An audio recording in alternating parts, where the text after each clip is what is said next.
make plans, and finally Roger, he says, he said, you've got one of the best right there with you. He said, there's nothing luckier than to be able to work with one of your family. I said, I know it.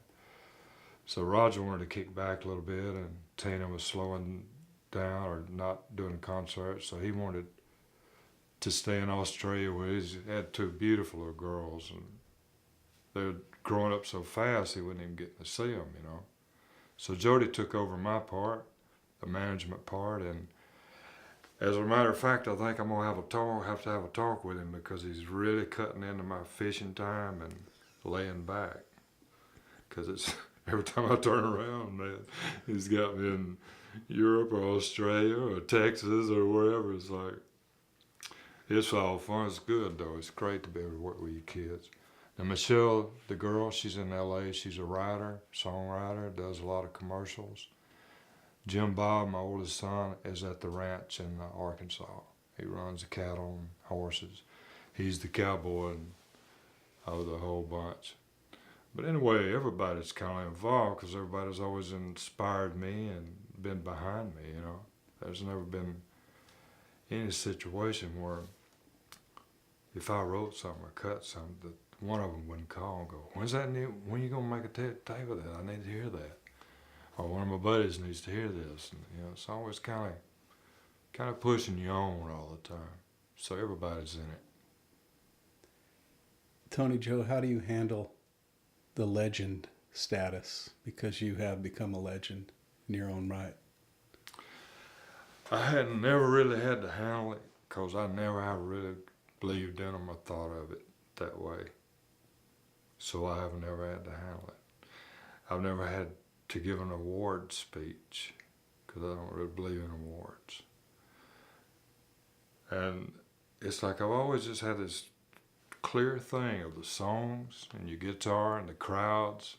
Who I dearly love is the people in the streets, the people that come from places, drive 200 miles or fly 1,000 miles to see you play.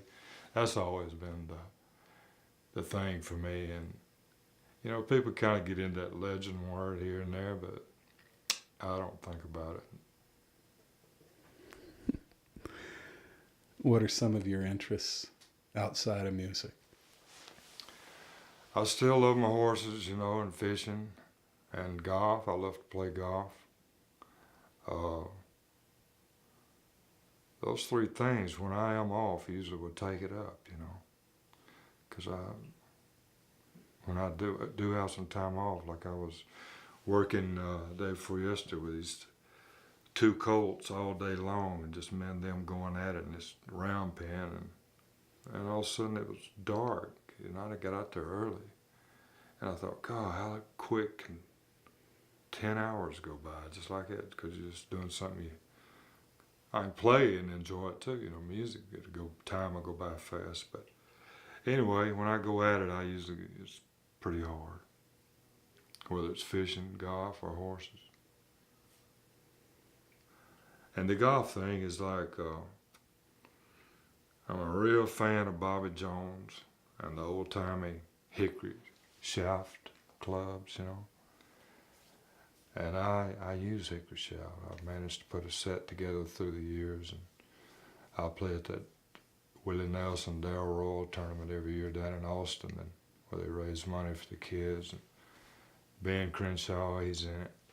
And everybody at the tournament always usually ends up hunting me down and wanting to hit one of them old clubs, So it's another, not just to get to play, but to play in the old time when you feel the wood bend, and there's nothing down there to keep you from anti-slice or anti-hook or this and that. And all of a sudden I might hit an old swamp hook out there and run out there and go in the lake, but it's all right. A hickory shaft done it.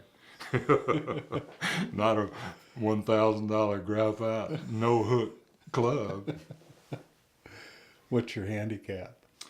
Right now I'm sitting pretty close to about 12, Wow. 14, but if I could play and play 3 or 4 times a week, I think I could get it at 10. Dang, that's good. Yeah, it is with them old kind of shafts. Any new artists on the scene these days you like? Yeah, I really love him. It's the newest thing I'd heard in so long, and yet he's probably 83 years old. His name is R.L. Burnside from Mississippi. But this guy from England, kind of a high-tech producer, took him into the studio and like put some cool, almost rap drums with him or high-tech stuff and this, but really protected him and his guitar sound. And then they let him play, by himself on a couple of songs. But I thought, man, how good that somebody could bring something in this day and time that old, that music that old, and make it sound like right now. It's great. So R.L. Burnside, and again, that's a bluesy side of it. I ain't got many other people I listen to a lot. I still listen to Sade quite a bit. I love her. She relaxes me to listen to her music. And other than that, that's about it. What's the Swamp Fox have in store for the future? There's a new album.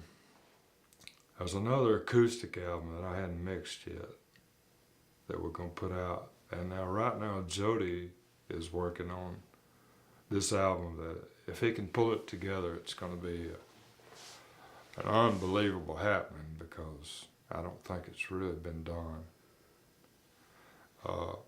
Round up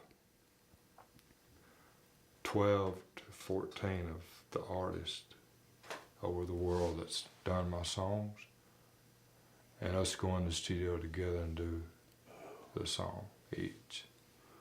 Maybe not even the song that they had done for, maybe one new one I've written. But anyway, go in like with Ray Charles and God, there's too many to name. Oh, that'll right be now. great. So he's trying to put all that together. John Mayall is one. Tina, Joe Cocker. And then maybe even drop back down here to Nashville and get Tim McGraw back in it with me because he had done that one song. And so anyway, I told Jody, I said, man, you pull that together. And there goes the fishing for 20 years.